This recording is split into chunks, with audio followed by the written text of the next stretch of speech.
Welcome back, sports fans, to another episode of Ugly Thirds. Today's topic is Vancouver Canucks best three jerseys. John and Shrems, take it away. Tough.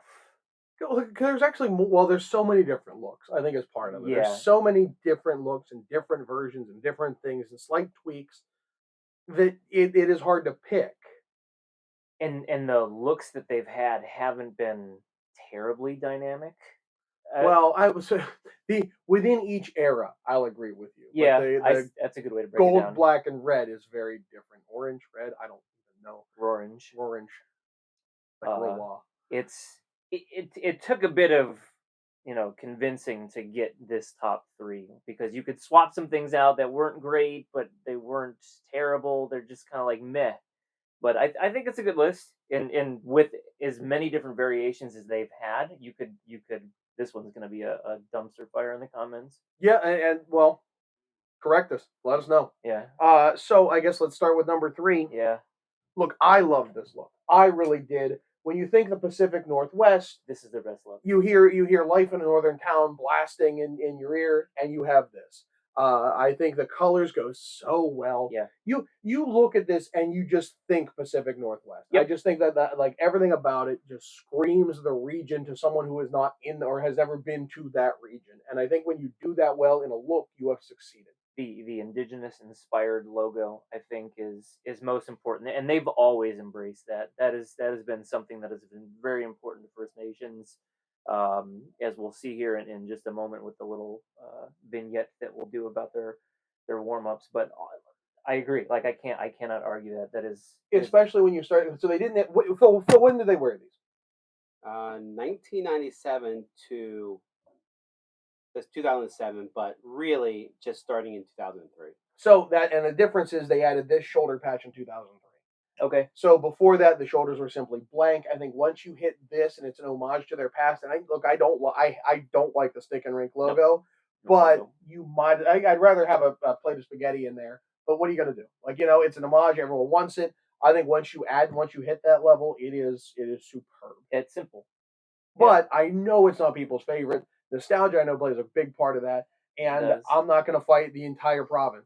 So, it's crazy to think that we've gone from number 2 to this, like a complete overhaul. Right, and look, there were some ones in between the flying V's and the plate of spaghetti, as this is so lovingly called, V shoulders and stuff. Good luck finding some of those, unless they're the originals, and even then, those are hundreds and hundreds of dollars. When did they wear these, Phil? 1989 to 1997. When they went to the Cup in '94, they wore these. Everyone loves that look. I honestly, their new third jersey that's based on this, but isn't this better? Is probably better, but it's only been around for a couple weeks at this point. Not ready to knock out an absolute classic with that. Yeah, and they threw back to these in. I think it was Climb a Lighter Arrow Ready. So 2019 is when they did it, and it was well received. It was fun to throw back to them. Everyone loves these for some reason. Yeah, they do. I don't dislike it, but I think what they did recently in removing that white makes all the difference. It's like huge. You can see Canucks now, because at a distance like this, you see. The whole thing is almost deliberately muddy, which I think why it gets the nickname plate of spaghetti. Yeah, like. It's fun. It's interesting. It's a whole lot of what's a Canuck, which is why I love the reverse retro with Johnny Canuck coming back, and people have been screaming for that for how long. It's a good look.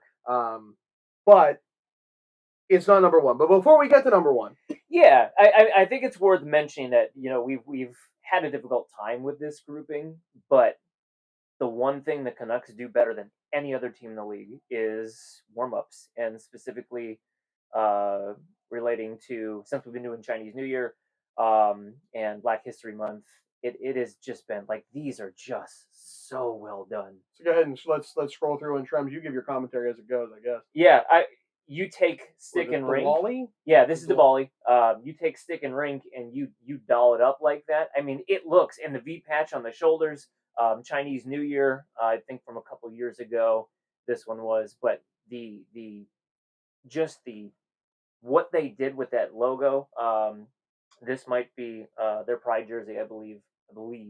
and it's rainbow, but it's not a hard rainbow, and they put so much imagery in that, like it becomes a mosaic almost. It's beautiful. Yes, it is beautiful and detailed, but notice that most of what we're looking at is our number 3 logo. Like, Well, it's also their current logo is officially with that. Yeah, Black History Month. yeah, and I do like everything that they've done with that captain's patch. Like, it is again stick and rink. You've kept your original look, but you've designed it quite nicely. There was So one more on there, Phil. Yeah, yeah. this year, Year Oh of the God, Rabbit. it's so good. So now you're back to play the spaghetti, but with, and that's just it. They integrate their look into these things. Whoever's on the design team over there, just top notch now. These things, they're not sold at retail. You get them at the arena the day of. The They're event is auction, taking right? place. They're auctioned. Yeah, it goes to charity, but they're impossible to find. If they're resold, it's thousands of dollars. Yeah, no, you can't just go buy them, but they are spectacular. Yeah, absolutely 100%. spectacular. I saw one for I think $585 on eBay yesterday. And that's probably either blank that was like ready to wear but wasn't, Or the player who wasn't even playing that night but just Right. had one. Yeah. I mean, they're if you can find them, go for it. Speaking of, if you can find it, go for it.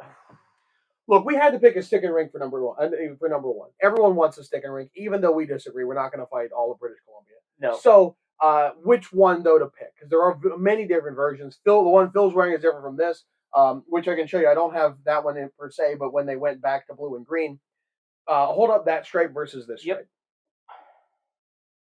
Right, very different. We have multiple blocks each color versus this is green within white, and then on the road it's blue within green. Your favorite feature, though? My absolute favorite feature is the absence of stripe. That there's a cut in there, that V in there. Look, this team has been doing subtle V's all over the place for its entire time, and putting it there right from the first go. Because Phil, when do they wear these? So overall, it's from 1970 to 1972. And then the one you have up in particular is for the one game for the 40th anniversary in 2010. One game. And they stuck true to it. No name bar on this jersey during the game. It was just numbers. Just numbers, the way it was in 1970 for Right. their first years. But what I like, and Phil, you got this thing for $100, which is unbelievable. Steal. Unbelievable that you found it for that price. A nice little authentic replica commemorative note. Tilt that down, see if it can actually there get you go. the brightness. I've never seen that on a jersey just sold. Like that's a game worn It is, detail yeah, that's usually. game worn. This is not, obviously. What a spectacular touch. Yeah. The 40th patch, really well done. It's stick and rink ish. I think everything that they have here is clean. It's And the greatest element, I think, and why this one is superior to the other ones, in my opinion, that these stripes, these two blocks of stripe, combined in these colors, is the new third jersey Vancouver's wearing that we think is so great. yeah. So Like it's these stripes, these colors, absence of white in these plate of spaghetti, and you have an amazing third jersey. yeah. So I think that's by far the superior. They got it right the first time with of the stick and rinks. That's the best one. But I don't know if this list is like this list is good for me right now, but in 20 minutes from now, I'll probably give you a different list. I mean, that's you usually say don't comment. We got this, but this one I'm all for. What do you think? Yep. How do we do? So with that, he's Shrems. I'm John. Phil, take us out. Don't forget to hit that like and subscribe button and come back for another episode of Ugly Thirds.